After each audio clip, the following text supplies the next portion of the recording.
True enough. I was thinking that, I mean, there were guerrilla tactics in Portugal, but they worked more against the French. They were against the French, yes. The British never did suffer. Wellington was very frightened that once he got into France in 1814, that he would suffer from such tactics.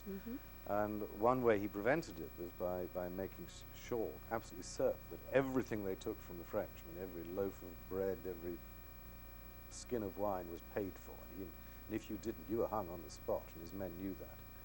And in fact, he never had any trouble from the French at all, simply because everything they did was paid for. Even if it was a shelter for a night, it was paid for. There was a scale of prices for everything.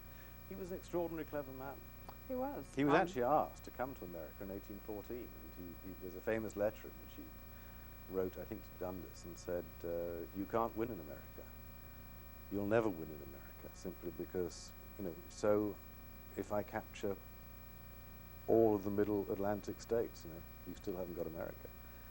It's too big. I didn't realize he'd ever, so he never participated in the final battles of that war from 1812 to 14. No, he had nothing to do Europe, with it. No, right? he stayed in Europe, yes. Well, he was at the Convention of Vienna, the Congress of Vienna. So that's, immediately after 1814, after he'd beaten the French at the Battle of Toulouse, he then became the British ambassador in Paris, where he picked up Pauline Bonaparte's wonderful house, which is still the British embassy there. And then he went off to the Congress of Vienna, and there's the famous moment as he rides from Paris to Brussels on his way to Vienna. That was the way he decided to go for some reason. He comes across this crossroads in a very shallow valley, and he makes a note of it and says this would be a good place to fight a battle if the French ever come north. And of course, a year later, that's Waterloo. So he was at the Congress, and he was at the Congress of Vienna when the news of Napoleon's escape came. In Portugal, Britain always had some interest, at least, in the wine trade. I've been to Bristol and visit, I guess it's Harvey's, the famous sherry people that have a museum in Bristol to remind you of all those ties. During this long struggle, I gather that the Portuguese wine trade maybe was a little more important because the French wine trade, all the smuggling was the Portuguese wine trade became important to the Brits long before that. I mean, it goes back to really the 14th century. When the English lose Gascony. Remember, the Gascony had been English virtually since the 11th century. And when France finally throws the English out of Gascony, so suddenly we can't get Gascon wine.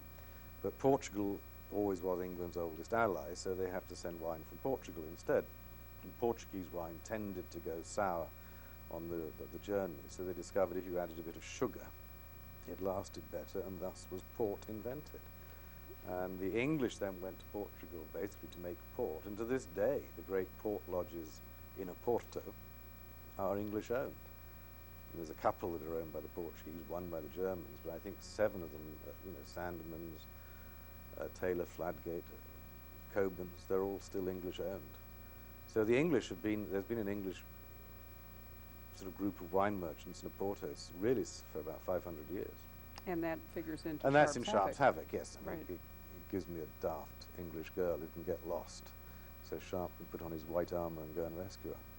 What about Marshal Soult? How was he one of Napoleon's greater marshals, greater generals? Probably, yes. I mean, yeah, he was. It's difficult to sort of rank them. Massena was good, Soult was good, Ney, the bravest of the brave. But they all come up against this immovable object, which is called Wellington. Which is why, of course, on the eve of Waterloo, and they are warning Napoleon, who's never fought Wellington, and saying, be careful, be careful, be careful. And Napoleon looks at them and says, you're frightened of him because you've all been beaten by him. But I tell you, he's nothing. He's nothing but a sepoy general, meaning, he was good in India. Well, he lost. Indeed he did. You were writing another series about Nathaniel Starbuck. Yeah. And I, having visited your website, was interested to see that you commented that one reason you've sort of put him in the closet for the moment is that there were some similarities in the two series, and it made more sense to pursue, after the television, the Sharps. Well, yeah, no, it was the television. I mean, I was actually quite happily writing Starbuck, who I enjoy, and Starbuck, of course, is the American Civil War. Right. And there are, what, 4 books? There are 4 books, I think, or 5. I wrote them down. I can tell you what they were. They were actually 4: Rebel, Copperhead, The Battle Flag, and The Bloody Ground. The Bloody Ground, yes, which is Antietam. And then, of course, along came in Britain the Carlton television series of Sharp, and it's obvious at that point that new Sharp books were needed rather than new Starbuck books. So I went back to Sharp. That's when I began the Indian Sharp books, with Sharp's Tiger and Sharp's Fortress and Sharp's Triumph. And somehow I've never got back to Starbuck. I mean, I thought I'd finished Sharp, and then suddenly I'm starting, as I said, this second series. And the second series is still running. And I get lots of letters saying, please, when is Starbuck going to march again? And the answer is, I don't know. Probably when Sharp ends. But I write 2 books a year. I don't really want to write 2 battle books a year. It's too much alike. Sure. You have written, however, some other interesting trilogies. You yourself seem, or do you, like the Arthurian cycle, also called what, the Warlord trilogy? Yeah, the Warlord trilogy. And that is King Arthur. That is actually... Well, he's Arthur, yes. Yeah, the Winter King, Enemy of God, and Excalibur. Why does that appeal to you so much? Well, I mean, I grew up in England. I'm now an American citizen, but I grew up in England.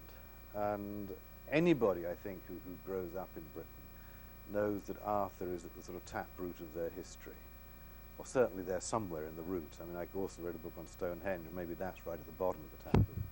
But the Arthur books are incredibly important to Britain, the Arthur legend. And I suppose I've lived with it all my life and always wanted to write it. But because I mean, lots of people want to do that. I think if you do that, you've got to at least try and bring something new to it. And what I tried to do with the Arthur books was to create a 5th, 6th century background that was absolutely realistic. And then onto that to project a figure and his companions. And although you never actually saw the full legend, you saw the genesis of the legend. So there was no sword in the stone, but there was a sword and there was a stone, and so on. And yeah, they're my favorite books. They're the 3 I most enjoyed writing and still look back on with most pleasure.